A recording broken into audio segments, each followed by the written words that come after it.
Ich doch nicht. Ein Hörspiel von Helmut Peschina.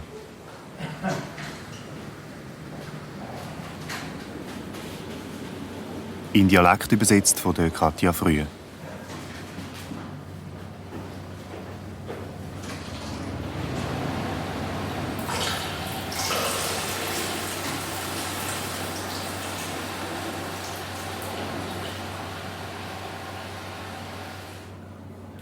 Inszeniert von Claude Pierre Salmoni.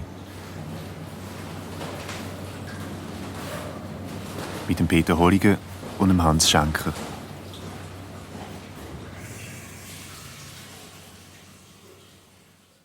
Stellen Sie sich vor, Sie fahren mit dem Tram und müssen dringend. Sofort und plötzlich müssen Sie. Also schiffen, schlicht und einfach. Was machen Sie dann? Das Einfachste von der Welt. Im nächsten Stopp raus und ab ins Pissoir. Zum Glück gibt es ja bei den meisten Haltestellen irgendein WC. Ich habe also ganz dringend die eins ein und gerade als ich dabei bin, der schaurige Druck loszuwerden, da passiert, die Tür geht auf und ihr kommt. Ich. Total ahnungslos. Wirklich nur grausam dringend schiffen. Ich kenne nur flüchtig. Ich meine, wir kennen uns, wir sehen uns 1-2 Mal in der Woche. Auf der Straße, in der Beiz, zufällig. Ich habe ihn natürlich sofort erkannt. Und natürlich habe ich kurz gezögert. Und natürlich ist ihm das sofort aufgefallen. Aber was hätte ich machen? Gerade wieder raus? Das hat aber komisch ausgesehen. Ich habe sofort gespannt, dass es ihm unangenehm ist, dass ich, ausgerechnet ich, in dem Pissoir stehe. Also nicht wieder raus. Einfach ganz natürlich neben ihm stehen. Anstehen und schiffen. Wie wenn nichts wäre. Ich stehe da, ich schaue ihn kurz an, nicke ihm kurz zu. Ja, irgendwie muss ich ja reagieren. Und Schluss, fertig, vorbei. Ich kann nicht. Ich kann nicht mehr. Vorbei, als wie wenn nichts gewesen wäre. Ich stehe da und sonst. Logisch habe ich sofort gemerkt, dass ihm das Treffen unangenehm ist. Ziemlich unangenehm sogar. Aber was hätte ich machen? Es wäre doch total peinlich gewesen, wenn ich gerade wieder raus wäre. Also ich persönlich habe es prinzipiell nicht so gern, wenn jemand neben mir steht in einem öffentlichen WC. Es gibt dann oft so etwas wie eine Sperre, dass ich da stehe und nicht kann. Fertig, aus. Was bleibt mir anders übrig, um die peinliche Situation zu vermeiden? Ich kann nur so tun, wie wenn ich fertig gebrünzelt hätte, einpacken und aus dem WC rauslaufen. Klar bin ich schon ab und zu in dieser Klappe gewesen. Es ist ein beliebter Treff. Aber das Mal, als ich ihn getroffen habe, da musste ich wirklich aufs WC müssen. Wirklich nur schiffen. Nein, ich schwöre es. Ich könnte schwören, dass er gedacht hat, ich sei aus dem gleichen Grund da wie er. Ich kann es nicht einmal übel nehmen. Ich meine, was denkt man schon über einen, der im WC steht und nur so tut, wie wenn? Natürlich muss er das nicht wissen über mich, dass ich ab und zu in die Klappe gehe, um jemanden aufzureissen. Aber es scheint ganz so. Ich meine, warum sollte er so irritiert sein? Und irritiert, das war er also. Warum ist er denn so rausgespeidet? Wie kann man nur so schnell in Panik kommen? Na, eigentlich kann ich ja schon immer einmal mit ihm schnurren. Aber jetzt, nach dem Vorfall, unmöglich. Wenn ich nicht annehmen müsste, dass er weiss, dass ich schwul bin, hätte ich längst mit ihm geredet, hätte ihn angehauen. Also nicht wegen dem. Nein, nicht zum Aufreissen. Er interessiert mich. Was er macht, wie er lebt, wie es ihm geht. Einfach aus reinem Interesse. Wenn man sich so 1-2 Mal sieht in der Woche, total zufällig, dann kann man sich doch anhauen. Aber so denkt er vielleicht, ich will etwas von ihm. Sexuell. Dabei will ich noch mit dem Schnurren. Am liebsten wäre ich auch wieder umgekehrt. Mit ihm reden. Mindestens probieren. Oder draussen auf ihn warten. Nur um ihm zu zeigen, dass ich nichts gegen ihn habe, nicht voreingenommen bin. Es ist möglich, dass ich mir das alles nur einbilde. Dass er wegen mir so plötzlich raus ist. Wie soll er denn sonst aus dem Pissoir rauskommen? Ich meine, eigentlich geht man ja aufs WC, um zu schiffen.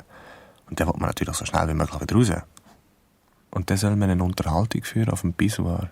Wo wir uns ja nicht einmal auf der Straße oder in der Beiz ansprechen, nur kurz nicken. Ja, nicken tun wir auch mehr aus Verlegenheit.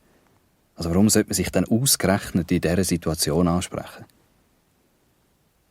Vielleicht habe ich mir das aber auch nur eingebildet, dass er gemerkt hat, dass es mir unangenehm ist. Ja, vielleicht gerade deswegen, weil ich ihm gegenüber eben doch voreingenommen bin. Sicher sogar. Warum habe ich ihn dann sonst nicht irgendwann einmal angehauen? Nur wegen dem, damit er nicht denkt, er hätte irgendwelche Chancen bei mir. Dass er sich dann vielleicht Hoffnungen macht. Hoffnungen. Ja, im Grunde genommen weiss ich ja nicht einmal, warum ich so sicher bin, dass er schwul ist. Logisch, es kann gut sein, dass ich mir das alles nur zusammen fantasiere. Mir alles nur einbilden. Warum zum Beispiel soll er es überhaupt wissen? Wer könnte ihm das schon gesagt haben? Und bei welcher Gelegenheit? Es gibt überhaupt nichts, was uns irgendwie verbindet. Weder beruflich noch privat. Es ist einfach nur die gemeinsame Beiz.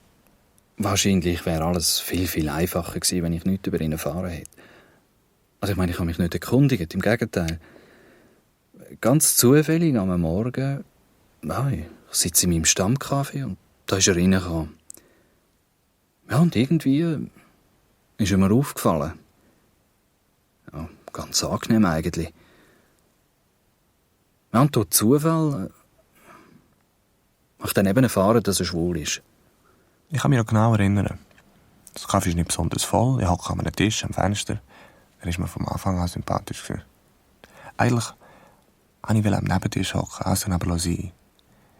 Mir ist aufgefallen, dass er so hinter der Zeitung für so ab und zu zum Rüber schillt.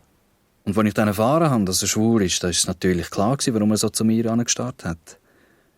Und von dort weg war sowieso alles klar gewesen. Ich habe durchschaut. Und von dort weg habe ich jeden Kontakt vermieden. Obwohl er mir sympathisch war, ist nach wie vor. Es ist keine Abneigung, wirklich nicht. Irgendwie bin ich zu verklemmt gewesen, um ihn anzusprechen. Aus Angst, dass er sofort gespannt hat, sicher sogar. Und er hat vielleicht gedacht, ich will ihn aufreissen. Als man mir seine Geschichte erzählt hat, hat er mir leid getan. Er hat eine Trennung hinter sich, ist total allein. Natürlich Schwierigkeiten, wieder einen neuen Partner zu finden. Womöglich einen für länger, wo man bei ihm bleiben kann. Für einen wie ihn noch viel schwieriger. Hat mir leid getan. Ja, aber was hätte ich machen sollen? Ja, ich weiss, mit dem Reden, aussprechen und reden mit ihm. Über seine Probleme anhören. Ich habe jemanden gesucht und jemanden gebraucht, mit dem ich reden konnte. Irgendwie hat er mich angezogen. Ich hätte ihm gerne ein bisschen erzählt von meiner Trennung, von meinem plötzlichen Alleinsein. Ich glaube, ich habe ihm das alles erzählt. Und wahrscheinlich hat es mir geholfen. Warum er echt so abweisend war. Ich wollte nur ihm schnarren. Ich wollte nur, dass er mir zulässt. Sonst nichts. Hören Sie mich? Sie, hören Sie mich? Warum sind Sie damals so abweisend gewesen? Warum? Ich weiss es nicht. Ich kann mir selber nicht erklären. Es wäre alles so einfach gewesen. Ich wollte mit jemandem reden. Ich hätte jemanden gebraucht, der mich ein bisschen versteht. Ich weiss. Ja, vielleicht ist es eine Zumutung. Jemanden so anzuhauen, einem Fremden. Einem fremden Problem, Sorgen zu erzählen. Ja, sicher ist es eine Zumutung. Von einer Zumutung kann überhaupt nicht die Rede sein. Von was denn? Manchmal merkt man doch, dass jemand mit einem reden will. Und selber will man aber nicht reden. Und dann tut man einfach so, als hätte man es nicht gemerkt. Ja, weil man vielleicht meint, man sei nicht der richtige Gesprächspartner. Ja, ausreden. Ganz bestimmt sogar. Nur nicht mit etwas zu tun haben, was nicht so angenehm ist, was einem nicht passt. Außerdem bin ich nicht sicher gewesen, ob sie wirklich mit mir reden wollten. Gehen Sie es zu. Sobald Sie gehört haben, dass ich schwul bin, da war es für Sie aus. Am Anfang hätten Sie vielleicht noch ganz gerne mit mir geredet, aber dann... Ach, das hat doch damit nichts zu tun, rein gar nichts. Sind Sie da wirklich so sicher? Ist es nicht vielleicht so gewesen, dass Sie gedacht haben, also, ein Schwuler, pass auf, der will etwas von dir? Ach, das ist mir nicht aufgefallen. Oh, Sie haben also nicht zu sich gesagt, pass auf, ein Schwuler? Ja, so schon gerade gar nicht. Und was denn? Was haben Sie gedacht? Also soll das ein Verhör sein? Was haben Sie gedacht? Ich weiss es nicht. Ich weiss es nicht mehr. Könnte es nicht sein, dass ich Ihnen plötzlich unangenehm war? Ich behaupte sogar, dass es Ihnen nachher leid getan hat, dass Sie sich nicht sofort von mir distanziert haben. Puh, was hätte mich daran leid tun? Wir haben ja noch überhaupt kein Wort gewechselt miteinander. Ich habe es ihnen angesehen, dass sie mich sympathisch finden. Ein sympathischer Moment, oder wie meinen Sie das? Haben sie nicht zu mir rübergeschaut? Ab und zu. So hinter der Zeitung vorgeschildert. Mein Gott, Sie sind mir eben aufgefallen, ja, weil Sie neu sind in dem Kaffee. Wie ich Sie dem in meinem Stammkaffee zum ersten Mal gesehen habe. Und? Ist das bei Ihnen immer so? Was? Ich meine, verhalten sie sich immer so. Wie? Ob sie jeden neuen Gast so beobachten wie mich. Also, mir ist nicht aufgefallen, dass ich Sie beobachtet habe. Ja, vielleicht wissen sie es noch nicht. Ich bin mir ziemlich sicher. Etwa so wie, dass sie mir Torum aus dem Weg gegangen sind, weil sie erfahren haben, dass ich schwul bin. Ja, ich kann mir gut vorstellen, dass Sie das denken. So, wirklich. Ja, Sie haben es sicher nicht leicht. Glauben sie. Ja, ich kann mich in Sie hineindenken, in Ihre Situation. Sie haben es sicher nicht leicht. Das ist rührend. Wirklich, ich bin ganz gerührt. Sie sich Sorgen um mich. Also, vorhin haben Sie mir vorgeworfen, dass ich nur nicht mit Ihnen geschwätzt habe, weil Sie schwul sind. Und jetzt witzeln Sie, weil ich probiere, Sie zu verstehen. Sie leisten sich den Luxus und probieren mich zu verstehen. Das ist doch so, oder? Also, kaum will man Ihnen entgegenkommen. Macht man sich über sie lustig. Das meinen sie doch. Ich soll ihnen dankbar sein dafür. Dankbar, dass sie sich Zeit nehmen für einen Schwulen. Also, was heisst dankbar? Ich habe Lust, mich mit Ihnen zu befassen. Zu probieren, Sie ein bisschen zu verstehen. Spannend für sie, hä? Ein bisschen Homo kennenlernen. Und dann vielleicht feststellen, dass man ja ganz normal mit ihm schnurren kann. Ja, und Sie bilden sich offenbar ein, dass Sie der Einzige sind. Oder vielleicht leiden Sie unter Paranoia, an Aussenseite von der Gesellschaft. Dass man ganz normal mit ihm schnurren kann, ohne dass man gerade mit ihm in die Pfanne muss.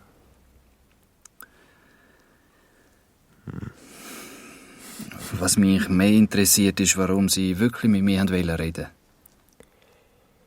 Weil ich mich mit jemandem aussprechen wollte. Ich habe jemanden gebraucht, mit dem ich reden konnte. Ich weiss nicht. Ich habe nach wie vor das Gefühl, dass Sie nur jemanden gesucht haben, wie soll ich sagen? Einen Aufriss zu machen. Ja, oder wie man dem sagt, Sie wissen ja, was ich meine. Ja, und ausgerechnet mit ihnen. Ja, wundert Sie das so? Warum denn nicht? Ich muss sagen, typisch Mann. Was? Typisch Mann. Weil Sie sich vielleicht nicht als Mann fühlen können. Sie tut mir leid. Schon wie stolz. Sie sind total überzeugt, dass jede Frau mit ihnen sofort in die Pfanne will. Das denken sie natürlich auch von uns Schwulen. Also jetzt sagen Sie mir bitte, auf welche Seite das Sie gehören. Was meinen Sie mit Seite? Ja, also auf die männliche oder auf die weibliche?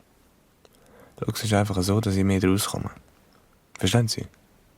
Ich habe mehr Distanz. Distanz. Auf jeden Fall haben Sie zugegeben, dass Sie mich anhaben wollten. Ja, so mit ihnen reden, mehr nicht. Okay. Aber Sie können mir doch nicht übel nehmen, dass ich denke, Sie wollen mehr von mir.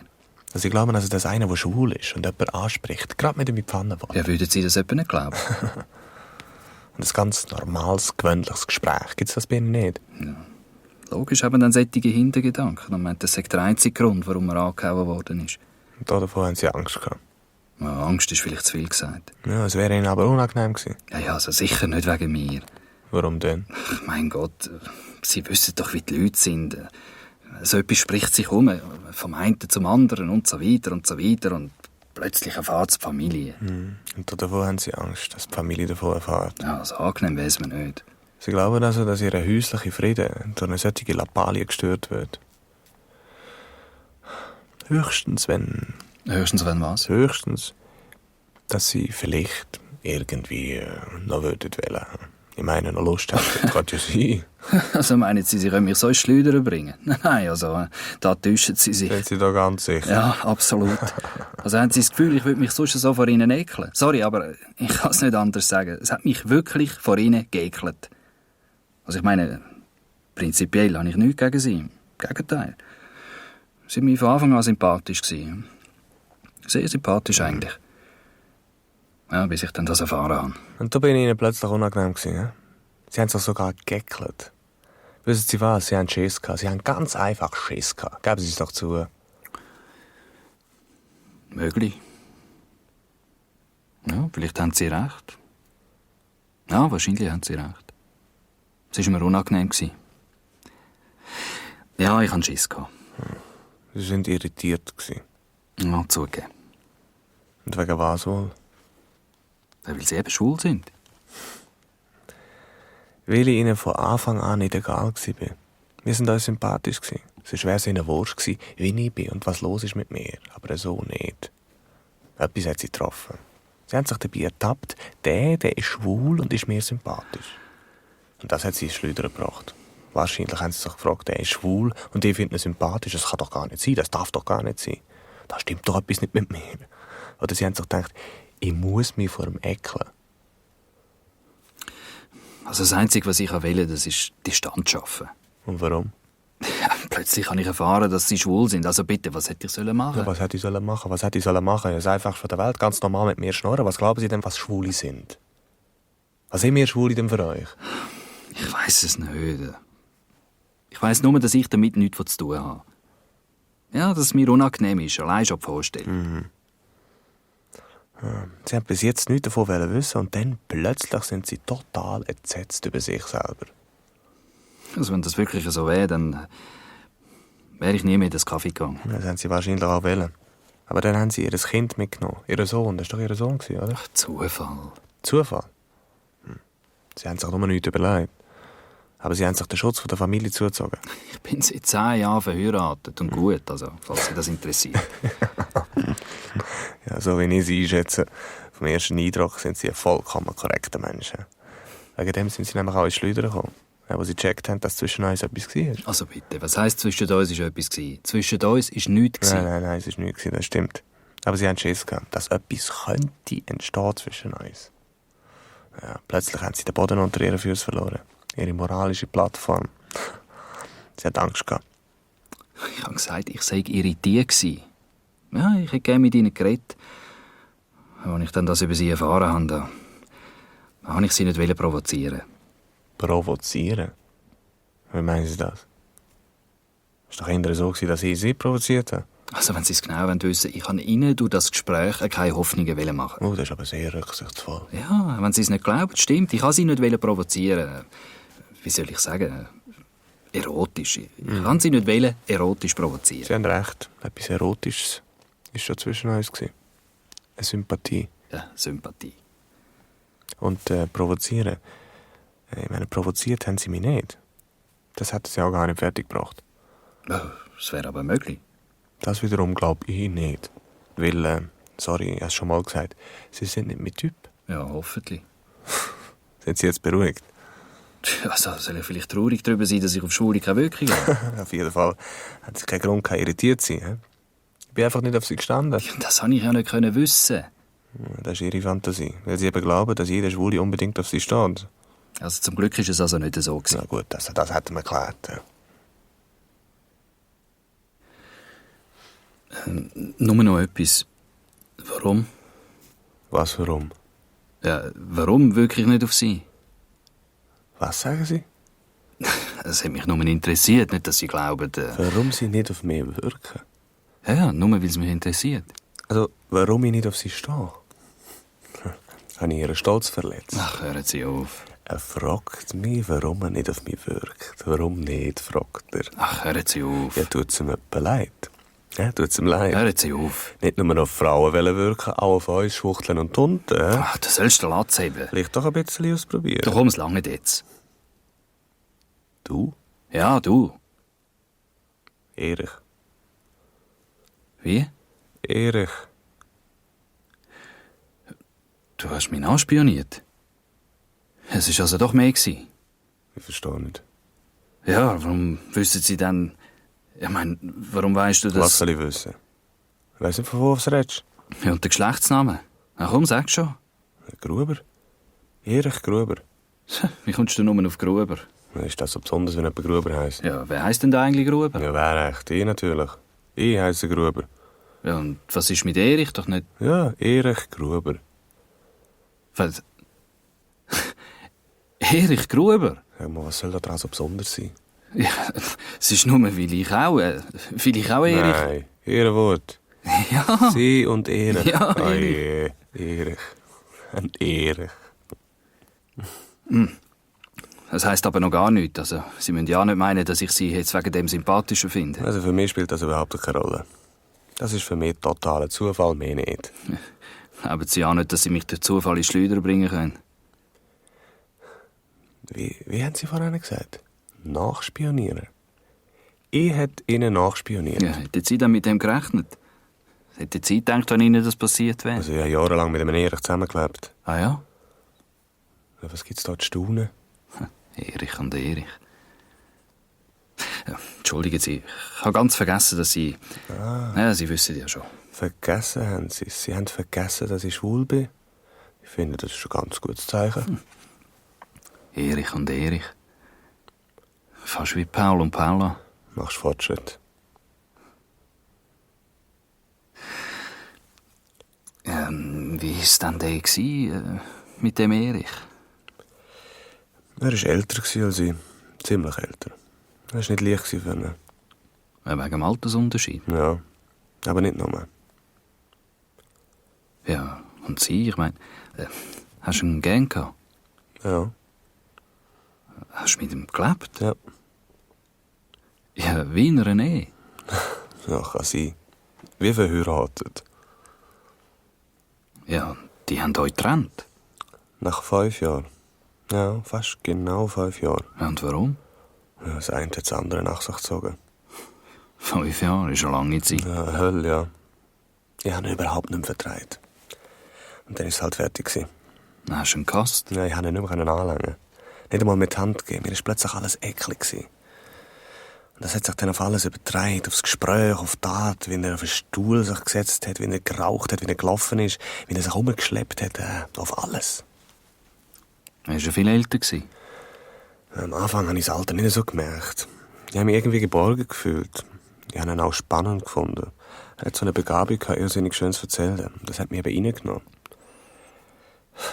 Ich habe viel von ihm gelernt. Ja, das war dort eben wichtig für dich. Ja, schlussendlich war es eben unangenehm. Ich habe es einfach nicht mehr vertraut, ihm zuzulassen. Und dann der Husten. Der ewige Husten, vom Morgen bis zum Abend, zur Nacht auch noch. Er ist nicht laut, nein. Nur so vor sich hin. Wenn er wenigstens laut rausgehustet hat, aber so. So. Das ist grauenhaft. Er ist so. Er ist so hilflos. Dabei habe ich gemerkt, dass er einfach Mitleid will. Er hat einfach bemitleidet werden. Ja, der hat das Mitleid gebraucht. Ja. Du, sein Husten hat er als Allergie bezeichnet. Eine Allergie gegen mich. Bis ich ihn mal einfach angekreit habe. Du mit deinem scheiss Husten, du mit deinem ewigen Husten. Ja, dann ist er da gesessen und hat mich angelotzt. Hilflos hat er mich angelotzt. Ja, hättest du helfen müssen. Helfen, verstehst du? Hättest du müssen heben, streicheln, mit ihm zusammen sein. Hättest du müssen zeigen, dass er jemanden hat, dass du bei ihm bist, dass er nicht allein ist. Ja, das ist nicht mehr gegangen. Und das habe ich nicht mehr können. Das Einzige, was ich noch können, ist ihn verletzen. Und ich habe ihn verletzt. Und er hat es vertreibt. Ja, ich hätte zusammenheben. Es wäre schon gegangen. Irgendwie wäre es weitergegangen. Es war nichts mehr. Ich war total leer. Ausbrennt. Ja, aber gerade in eurer Situation. Also, ich hätte zusammenheben. Ja, wer hat das gedacht? Ja, hat es eine andere gegeben? Ja, ein paar. Bei ihm und bei mir, aber das spielt nicht so eine Rolle. Auch wenn es einem manchmal angeschissen hat. Ja, ist das von Anfang an so gewesen? Das mit den anderen? Nein. Am Anfang hat es nur Neues zu Weg gegeben. So sagt man doch, oder? Wir haben uns gut verstanden. Du, das war Liebe.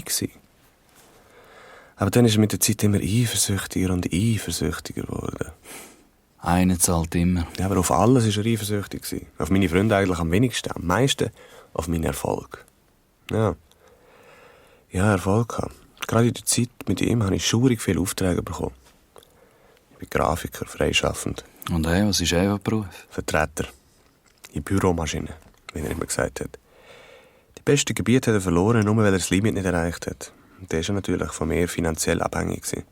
Und jetzt? Ja, manchmal sehe ich ihn. Die Klappen oder so. Ich sehe, wenn er wartet, dass ihn jemand anhält, dass er jemanden aufreissen kann. Wenn er vergeben wartet. Ja. Ja, und du? Ja, ich weiche ihm aus. Er ist ziemlich auf den Hund gekommen. Ja, kannst du ihm nicht mehr helfen? Nein. Du, so lässig der Anfang, so grauhaft war das eigentlich. Es hat nichts mehr gegeben. Wir haben nur noch nebeneinander hergelebt. Ja, und das kleinste Zeug geht einem plötzlich auf den Weg. Ja, Zeug, die man früher sogar gerne hatte. Alles, was einem vertraut ist, ist einem plötzlich im Weg. Sogar das Kindergeschrei.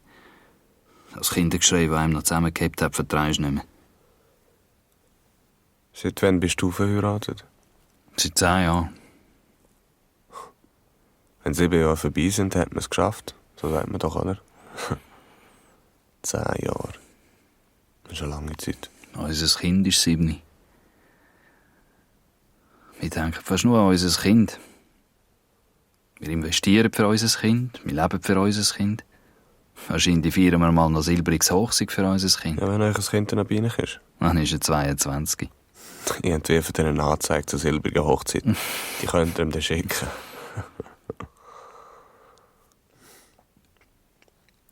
Weisst, es ist schlimm. Es tut oft weh, wenn man es nicht öffentlich zeigen kann. Was? Dass man zusammengehört. Das ist doch nicht so wichtig. Ja, vielleicht nicht, wenn man es immer kann, aber so, bei uns, Versteckis spielen. Bei euch ist das normal. Ihr könnt eure Beziehung öffentlich zeigen, öffentlich bestätigen lassen. Das ist doch nicht das Wichtige. Bei uns wäre es fast nach 1,5 Jahren so gewesen. Nach 1,5 Jahren Komisch. Ich sage nicht nach 4,5, ich sage nach 1,5 Jahren Obwohl wir uns schon 3 Jahre von der Heirat gekannt haben. Nach 1,5 Jahren. Wie wenn es vorher nicht gelten. Wie war denn das zwischen euch dort? Weiss es nicht mehr. Ja, sogar das vergisst man. Verdrängt man. Ich weiss nur, dass wir keinen Respekt haben voreinander. Aber irgendwie sind wir über die Runde gekommen. Und dann haben wir uns ein Kind gewünscht. Ein Kind, das uns zusammenhält. Ja, das Kind ist die wichtigste Anschaffung von 2 Leuten. Es gibt Fälle, wo ein Kind nicht die wichtigste Anschaffung von 2 Leuten ist. Ei, ich meine zwischen Mann und Frau. Möglich. Wir hatten nichts gehabt. Der Erich und ich. Nur der gemeinsame Vorname. Ja. Und euer Aussenseiterproblem. Ihr sind doch Aussenseiter. Ja, das hätte uns helfen. Ist deine Frau schön? Als wir uns kennengelernt haben, habe ich sie schön gefunden. Ja, mir ist auch gefallen. Ja, manchmal denke ich, sie sieht aus wie früher und dann sehe ich auch, dass andere Männer ihren anschauen. Und du? Wie wirkst du auf sie? So wie früher? Ja, manchmal schaut sie mich an und dann denke ich, sie hasst mich. Wie heisst sie? Monika. Ja, manchmal sagen wir Moni. Meistens aber Mami. Und sie, wie sagt sie zu dir? Was geht dich das an? Sie sagt Papi zu dir, oder? Vater. Sie sagt, komm Papi, komm ins Bett. Da komm herauf. Stimmt's nicht? Sie sagt doch Papi. Ja, ab und zu. Ja, und der Papi legt sich neben der Mami ins Bett. Da komm, jetzt bist du ruhig. Und sie sagt nie Erich. Erich. Also so wie du kann man nur reden, wenn man alles schliessen will. Weißt du, wie das ist, eine Frau zu lieben? Und den Mann zu lieben, weißt du, wie das ist? Ach, das kann man doch nicht vergleichen. Das ist doch etwas anderes. Das ist eine Ausnahme. Das ist, wie soll ich sagen, das ist nicht Norm. Ja, das ist nicht das Normale, meinst du wahrscheinlich. He? Ich bin in deinen Augen nicht normal. Ja, also wenn du es unbedingt wissen willst, ja. Ja, die Hauptsache ist, dass du dich wohlfühlst und glücklich bist. Du, ich bin glücklich, hörst? Ich bin glücklich verheiratet. Ja, glücklicher Familienvater, he? Komm, lass mich in Frieden mit deinem Glück. Du weißt, was das heisst, ein Kind zu haben? Das ist die einzige Stolz, gell? Spiel dich doch nicht so auf, du bist nicht der einzige Vater. Ja, aber gerade dir muss man das erklären, weil du das nicht verstehst. Wie willst du? Ein sentimentaler Schwachsinn. Willst du dich selber verwirklichen in deinem Kind? Du weißt, im Grunde genommen tust du mir leid. Ich rede mit jemandem, der das nicht verstehen kann. Der nicht einmal weiss, wie das ist in einer Ehe. Du, darüber habe ich genug erfahren. Da kannst du mir glauben, mir längt's. Du bist nicht der Erste, der mir seine Eheprobleme vorklönt. Und du fühlst dich auch wohl dabei, hä? Du siehst nur das Schlechte dran. Aber so schlecht ist das nämlich gar nicht. Ah, vielleicht bei anderen, das kann ja sein, aber nicht bei mir. Vielleicht ab und zu ein kleiner Streit, Lappalien. Aber kaum erzählt man das jemandem, dann werden sofort Gott weiss, was für Probleme daraus gemacht. Best hätte ich gar nicht angefangen damit. Ein glücklicher Familienvater mit einer glücklichen Familie. Was will man mehr? Du, jetzt lass mal genau zu. Ich könnte dir alle meine Probleme erzählen, die ich mit meiner Frau habe. Ich müsste nicht einmal Angst haben. Hast du gehört? Wir Ehemänner brauchen keine Angst vor dir zu haben, weil du für uns keine Konkurrenz bist. Sag das nochmal. Komm, sag das nochmal. Ja, so oft zu hören willst, schmeckt dir das. Ein für alle Mal, du bist ja keine Konkurrenz für mich. Ja, dir kann ich erzählen, dass wir uns nicht mehr verstehen, meine Frau und ich. Dass wir nur noch ganz selten miteinander schlafen. Dir kann ich das sagen. Dass es zwischen uns nichts mehr geht, dass es fertig ist. Sie liegt neben mir und ich spüre nichts. Deine Frau tut mir leid. Oh, die braucht dir nicht leid zu tun. Ab und zu kommt sie schon noch auf ihre Kosten. Hoffentlich hast du bei anderen Frauen nicht auch solche Probleme. Das wäre ein bisschen peinlich. Deine schwuldreckige Fantasie. Oder geht es nicht mehr so richtig bei dir? He? Wie sieht es denn aus? Alles vergeben, nur noch zum Schiffen.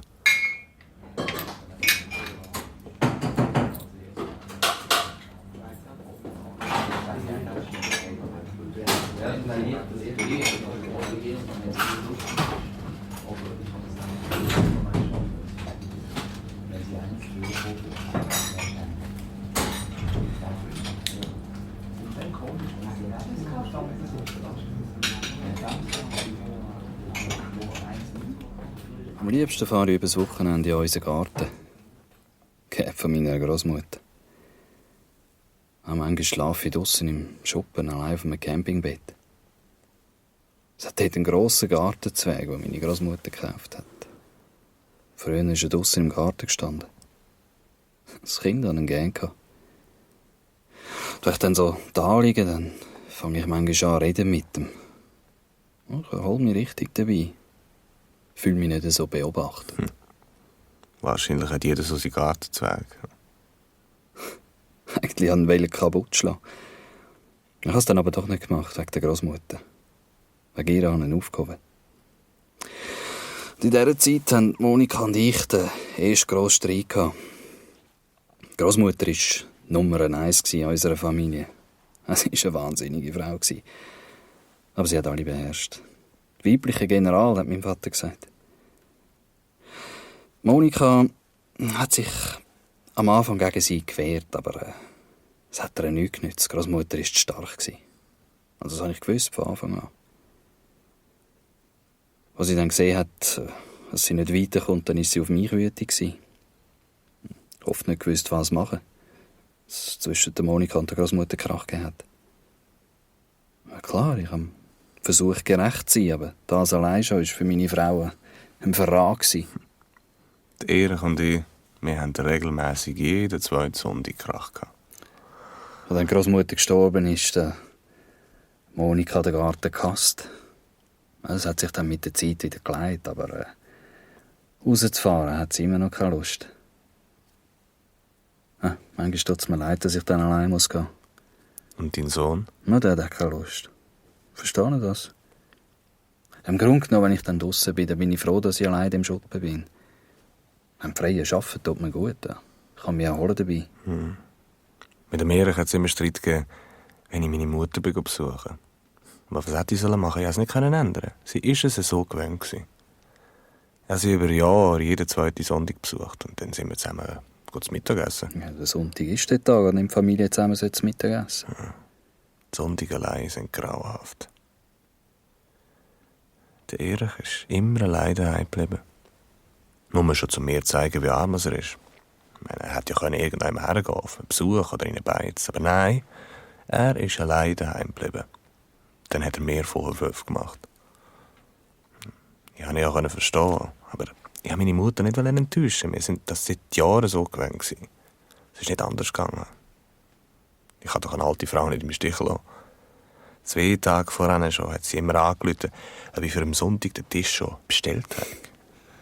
Wir sind immer am gleichen reservierten Tisch gekocht. 2 oder 3 Mal habe ich den Erich mitgenommen, weil er es unbedingt wollte, aber er hat gestört. Meine Mutter konnte nicht so frei reden wie immer, mit mir schwätzen. Sie ist dann nur da gesessen, hat manchmal ein Wort gesagt und total verlegen vom Erich zu mir und wieder von mir zum Erich übergeschaut. Hast denn du mit ihr über dich geredet? Als ich daheim gewohnt habe, hat sie jemand gefragt, warum hast du noch keine Freundin? Alle deine Freunde haben doch schon eine. Und dann habe ich einmal ein Rendezvous mit einer Bekannten abgemacht. Einfach, um sie zu beruhigen. Und dein Vater? Der ist früh gestorben. Den habe ich gar nicht gekannt. Ja, wenn dein Vater gelebt hätte, dann wäre vielleicht alles anders rausgekommen mit dir. Was soll denn das? Ja, ich habe nur gedacht. Ah, du meinst, dann wäre ich nicht schwul geworden? Du meinst, es liegt dran, weil ich keine ordentliche Erziehung habe? Das meinst du, oder? Ja, ich habe nur gedacht. Ich habe nur gedacht. Was du schon nur denkst. Ja, hätte ja können sein. Weißt du, was du denkst? Ich sag dir's. Da ist ein Schwuler und der ist schwul, weil er eine kaputte Erziehung hat.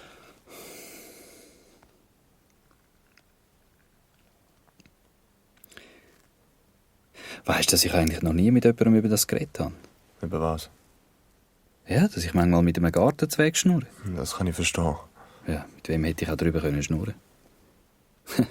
Komisch geht mit dir. Ja, ist schon gut, wenn man mit jemandem reden kann. Das tut gut. Dir kann ich das eben erzählen, du verstehst mich, da habe ich keinen Schiss. So wie voran, hä? Was voran? Ja, logisch, mir kannst du alles sagen, deine ganzen Probleme, weil ich keine Konkurrenz für dich Ja, vergiss das doch bitte. Ich habe einfach manchmal Schiss, meine Gefühle zu zeigen. Und bei dir kann ich das. Schon so ein grosser Bub und muss immer noch brüllen. Also dann halt nicht, das muss ja nicht sein. So haben sie doch immer gesagt zu uns. Wer? Die Väter, die Mütter, die dunkle Tanten, Grossväter, Grossmütter. Ja, vor allem die Väter. Ja, bleib hart, du bist ein Mann. Da siehst du, was dabei rausgekommen ist. Lieber schwul als cool. Was? Weißt du gesagt? Das ist doch wahr. Lieber schwul als cool. Das sagst gerade du. Es wird immer besser. Ich glaube, ich habe einfach keine Angst mehr vor dir. Hast du wirklich Angst gehabt? Ja, nicht vor dir als Person, sondern mehr... eben wegen dem. Weißt du, was ich die ganze Zeit haben denken, wo du mir von deinem Gartenzweig erzählt hast? Keine Ahnung. An deinen. Was? Ja, der Gartenzweig mit der roten Zipfelmütze. Was? Ja, eben. Dein Gartenzweig. Der Gartenzweig mit der roten Zipfelmütze. Ein Männlein steht im Walde, ganz still und steif. Du komm, hör doch auf mit dem Seich, du. Komm, ist mir ein bisschen nett zu dir, dann willst du schon wieder mehr. Komm, das war nicht so gemein. Oh, vergiss es, komm, tu nicht so zu jetzt.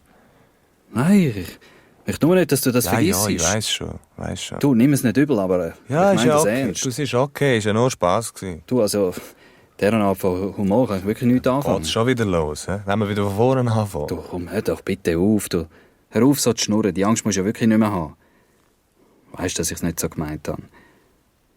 Ich gehöre nicht zu denen, die sich lustig machen über dich. Weißt du, irgendwie kann ich dich verstehen. Du, Erich.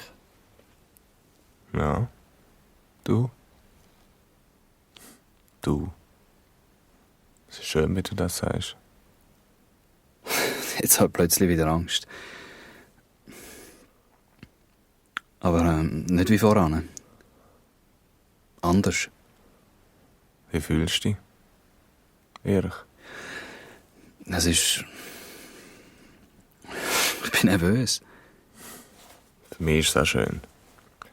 Sehr schön sogar. Traurig? Ich weiss nicht.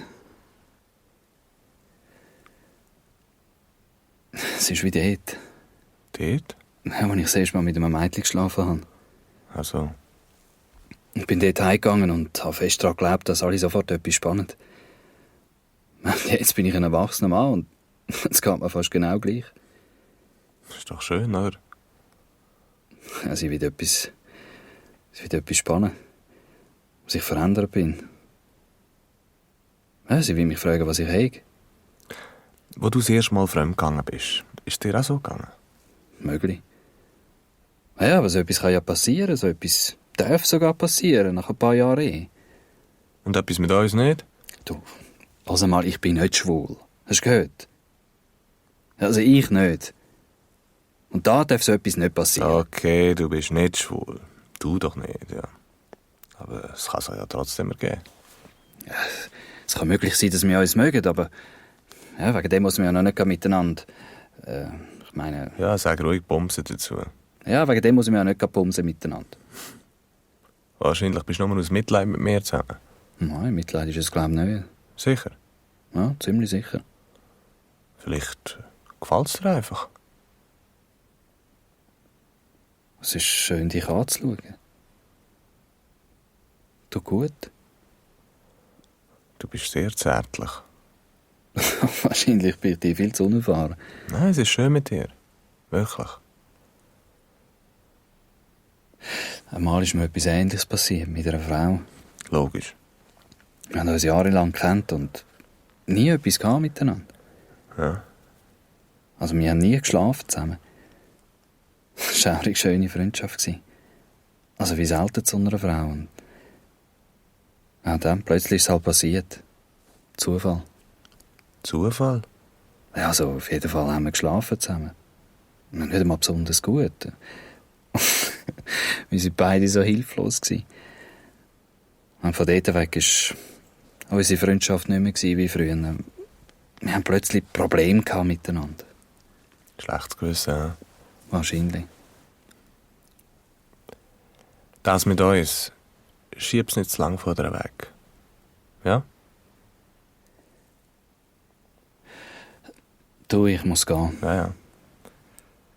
Die daheim warten auf mich. Ja, ist okay. Ja, also dann. Mach's gut, Erich. Du auch, Erich.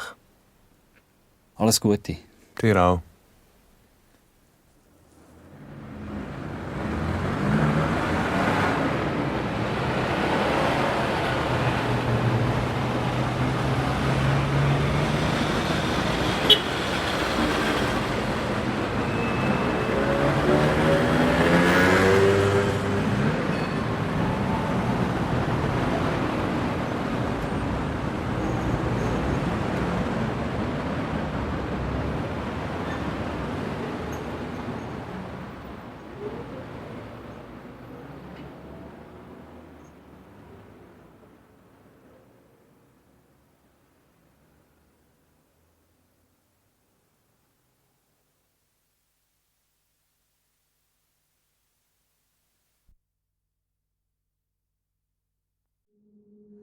Das war ein Podcast von SRF. Produziert im Auftrag der SRG.